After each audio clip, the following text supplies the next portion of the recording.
G'day, it's Michael here from DigiPick, and today we've got a Lightroom quick tip for you.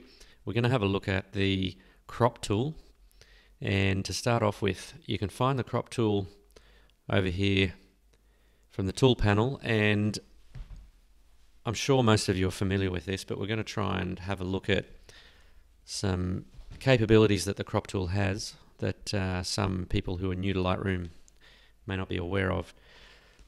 So to put it in the crop mode, you can just either click that box over in the tool panel, or you can also just hit the R key, which is the shortcut. You can see the R key will toggle it on and off. And so we'll toggle that on for now. And down here we've got aspect, we've got angle as well. Now aspect is simply a tool whereby you can grab whatever part of the image you want and crop it to size. Let me just get rid of that. Just a moment. Whereas the angle is quite useful to get the various horizontal and vertical positioning that you need in the image, and we'll probably come back to that a little bit later, but for now what you want to remember is that we're in crop mode now. Now you can see the grid overlay. Now one thing you can do to change this to have different overlays is you can either use the O key, which you can see toggles through various different overlays on the image. And what we can do is go up to Tools, Crop Overlay, and you can see at the moment we're in golden ratio. There's golden spiral, which is a little bit more arty, and you can see that we've got various aspect ratios, which I'm actually going to come back to that later, so we'll talk about that in a moment.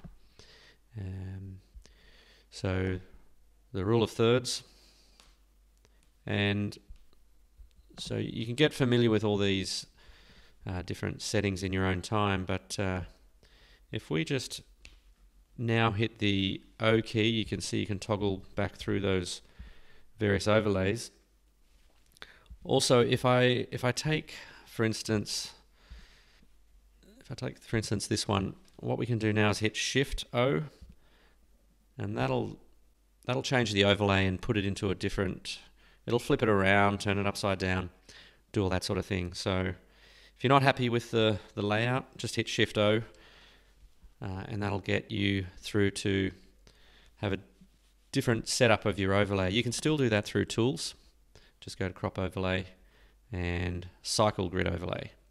Now while we're here, I thought I should probably mention that you can choose your overlays to cycle. So if you don't want to cycle through too many, or if there's a couple that you use regularly, you may not want the golden spiral, for instance.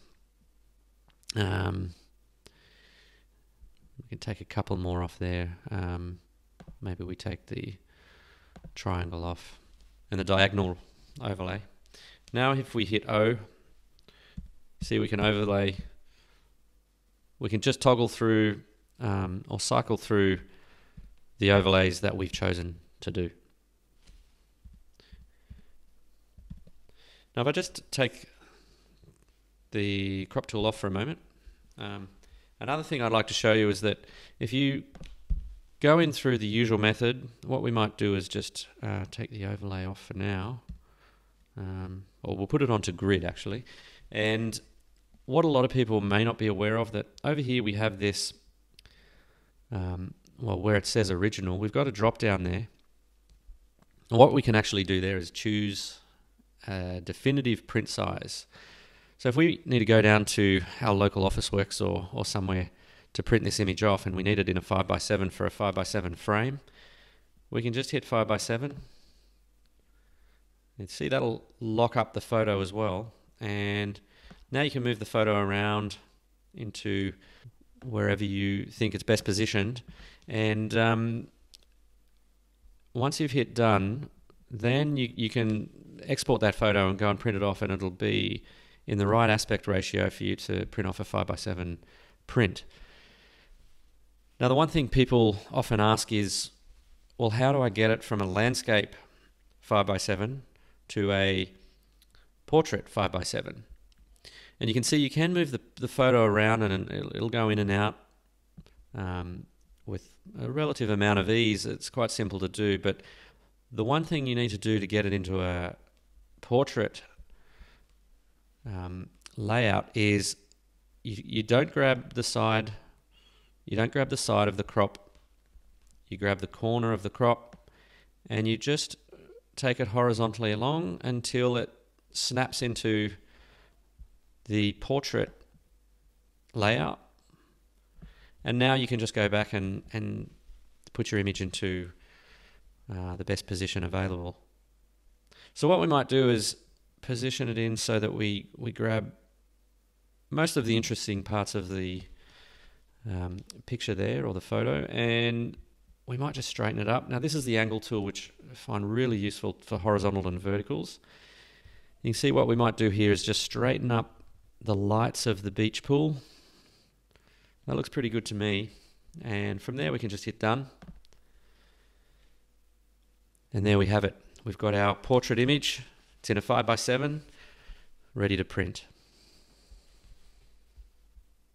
Okay, thanks everyone for listening in. If there's any other subjects or tutorials you'd like to see, please leave a comment below in the comment section. Otherwise, please feel free to go over to digipic.com.au and you can visit my blog section of the website and learn more about Lightroom. Thank you.